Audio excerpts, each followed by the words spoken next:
Friends, welcome back to Shri Mahalakshmi home foods అండి. ఈరోజు నేను చేయబోయే రెసిపీ జొన్నెలతోనే పేలాలండి.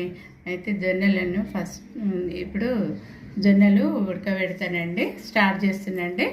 గ్లాసు జొన్నెలకు 5 గ్లాసు వాటర్ పోసుకోవాలండి.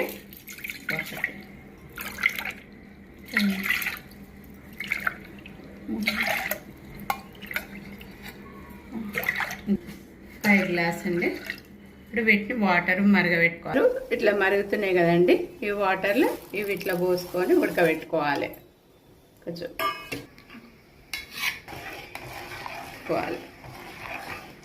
వాటరు ఇక ఉడికేసినాయండి. మనకు వాటరు ఇట్లా అన్నీ పంపేసుకోవాలండి. ఇంకా ఇవి కొంచెము ఎండలో పెట్టుకొని వస్తా. కొంచెము ఎండలో ఆరబెట్టుకోవాలండి కొద్దిసేపు గాలికి.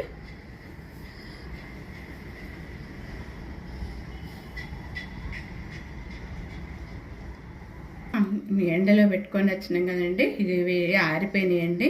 ఇప్పుడు బాండ్లీలో వేసి వేయించుకుంటే పాప్కార్న్ లాగా పేలాలు వస్తాయండి. పేలాలు రేపు నాగల పంచం కదా, పూజ దగ్గరికి తీసుకుపోయేటందుకు ఇట్లా ప్రిపేర్ చేస్తున్నాండి. ఇప్పుడు ఇట్లా వేయించుకోవాలండి. ఇప్పుడు ఇట్లా వేయించుకుంటే పేలాలు అయితే మనకు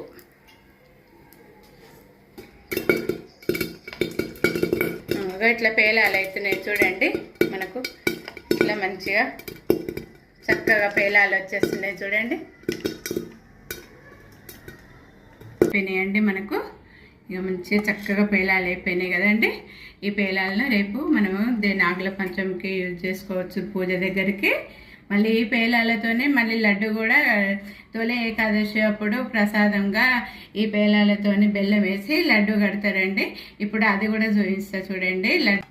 తక్కువ క్వాంటిటీ వేస్తేనేమో తక్కువ వస్తాయండి, ఎక్కువ క్వాంటిటీ వేస్తేనేమో మంచిగా ఎక్కువ పూలు లాగా మంచిగా వస్తున్నాయి చూడండి. పేలాలు చాలా బాగా వస్తున్నవి. ఇట్లా మీరు కూడా ఇట్లా హై ఫ్లేమ్ మీద పెట్టి చేసుకోవాలండి.